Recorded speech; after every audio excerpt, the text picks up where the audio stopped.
नमस्कार साथियों, स्वागत है आपका अमृत ज्ञान गाथा में। बहुत समय पहले की बात है। एक तालाब के किनारे 3 मित्र रहते थे। लोग उनकी मिसाल दिया करते थे, जबकि तीनों अलग अलग प्रजाति के थे। क्या संकट के समय भी उनकी दोस्ती ऐसे ही कायम रहेगी? यही जानेंगे हम आज की कथा में, जिसका नाम है कुरुंग मेघ जातक। बहुत समय पहले की बात है। जंगल में एक तालाब के पास झाड़ी में एक मृग रहता था। मृग यानी कि हिरन। उसी तालाब के पास एक पेड़ था और उस पेड़ पर एक कठफोड़वा रहता था, एक प्रकार का पक्षी। और तालाब में एक कछुआ रहता था। वो तीनों आपस में बहुत गहरे दोस्त थे। एक दिन एक शिकारी जंगल में घूमते घूमते आया। उसको बहुत प्यास लगी थी। वो पानी पीने के लिए तालाब पर पहुंचा। तालाब के किनारे उसे हिरन के पैरों के निशान दिखाई दिए। उसने सोचा, क्यों न मैं इस हिरन को अपने जाल में फंसा लूं। और वो चुपचाप वहां जाल बिछाकर अपने घर चला गया। रात में जब हिरन वहां पानी पीने आया तो वो उस जाल में फंस गया। उसको जाल में फंसा देखकर कठफोड़वा और कछुआ, जो दोनों उसके मित्र थे, वो उसके पास आए और उन्होंने आपस में एक दूसरे से सलाह की कि अब क्या किया जाए। कठफोड़वे ने कहा, कछुए भाई, तुम्हारे दांत बहुत तेज हैं। तुम इस जाल को काटो। मैं ऐसी कोशिश करता हूँ कि शिकारी यहाँ न आने पाए। कछुए ने चमड़े की डोरी काटनी शुरू कर दी। इधर कठफोड़वा शिकारी के घर गया। जैसे ही सुबह होने लगी, शिकारी अपनी रस्सी आदि लेकर निकला। पक्षी ने जब ये देखा कि शिकारी जंगल को जाने वाला है, वो अपने पंख फैलाकर उसके मुंह पर उसने जोर से काटने की कोशिश करते हुए उसके मुंह पर प्रहार किया। शिकारी ने सोचा, ओहो, ये क्या अशुभ दर्शन हो गया। चलो मैं थोड़ा रुक जाता हूँ, थोड़ी देर बाद जाऊंगा। ये सोचकर वो पुनः घर के भीतर जाके लेट गया। थोड़ी देर बाद घर के पीछे वाले दरवाजे से वह दोबारा अपनी रस्सी आदि लेकर फिर से निकला। वो तो सोच रहा था, मैं अपना शिकार रस्सी में बांध के अपने घर लेके आऊंगा। पक्षी भी चतुर था।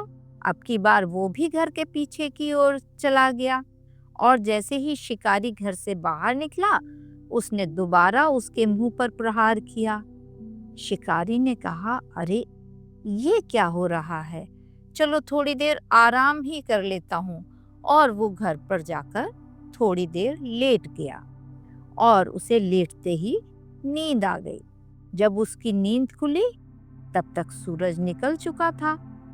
और इधर क्या हुआ, पक्षी ने शीघ्रता से जाकर वहां हिरन को सूचना दी कि अब शिकारी आने ही वाला है। अब तक कछुआ लगातार जाल काटने में लगा हुआ था। उसका मुंह पूरा खून से लाल हो चुका था, क्योंकि जाल बहुत मजबूत था। अब केवल एक रस्सी बची थी और उधर से शिकारी आता हुआ दिखाई दिया। अब हिरन को अपने जान बचाने के लिए भागना था। जैसे ही हिरन ने देखा शिकारी नजदीक आ रहा है, वो पूरी ताकत से जाल तोड़कर जंगल की ओर भाग लिया और कठफोड़वा पक्षी वृक्ष पर जाके बैठ गया। लेकिन कछुआ, क्योंकि वो घायल हो चुका था और बहुत थक भी गया था, तो वो वहीं पड़ा रहा। शिकारी ने कहा, अरे मेरा शिकार तो भाग गया। चलो कोई बात नहीं, आज मैं इस कछुए से ही काम चलाता हूँ। और उसने कछुए को उठाकर अपने थैले में डाल लिया और उस थैले को एक पेड़ की टहनी से लटका दिया। हिरन, जो कछुए का मित्र था, उसने थोड़ी दूर जाकर पीछे मुड़ के देखा तो उसको समझते देर नहीं लगी कि अच्छा, शिकारी ने मुझे तो पकड़ नहीं पाया और मेरे मित्र को उसने पकड़ लिया है। अब मेरे मित्र ने मुझे बचाया है तो मैं भी अपने मित्र को बचाऊंगा। यह सोचकर वो एकदम जमीन पर लेट गया, जैसे कि बहुत बीमार हो, बहुत थका हुआ हो। शिकारी ने देखा, अरे ये हिरन तो एकदम कमजोर सा दिख रहा है, मैं थोड़ा सा तेज दौड़कर इसको पकड़ सकता हूँ। यह सोचकर शिकारी तेजी से हिरन के पीछे दौड़ा। हिरन तो चालाक था, वो चाहता था कि शिकारी को इसी बहाने से जंगल तक ले जाए।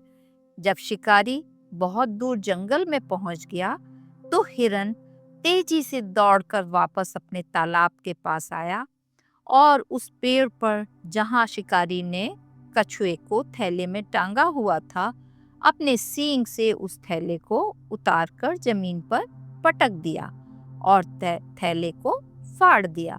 कछुआ आजाद हो गया और फिर हिरन ने कहा, मित्र, तुम जल्दी से पानी में जाओ और कठफोड़वा मित्र, तुम अपने बच्चों को लेकर इस वृक्ष से दूसरे वृक्ष पर जाकर रहने लगो, क्योंकि शिकारी बहुत नाराज है और वो हम लोगों का नुकसान कर सकता है। कठफोड़वा अपने बच्चों को लेकर जंगल में दूसरे वृक्ष पर चला गया और कछुआ पानी में। शिकारी जब वापस लौट कर आया तो उसने देखा कि फटा हुआ थैला वहां पड़ा है और उसमें कछुआ भी नहीं है। उसको बहुत दुख हुआ और वो सारी हकीकत समझ गया। इधर तीनों मित्र परस्पर प्रेम से, सहयोग से और भरोसे से जीवन भर मित्र बनकर रहे। तो साथियों, आज कहानी से हमने क्या सीखा?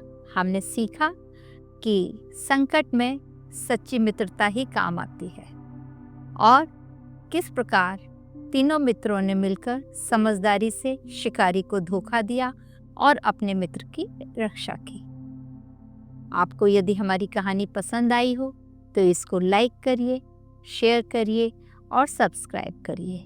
अंत तक हमारे साथ बने रहने के लिए आप सबका बहुत बहुत धन्यवाद।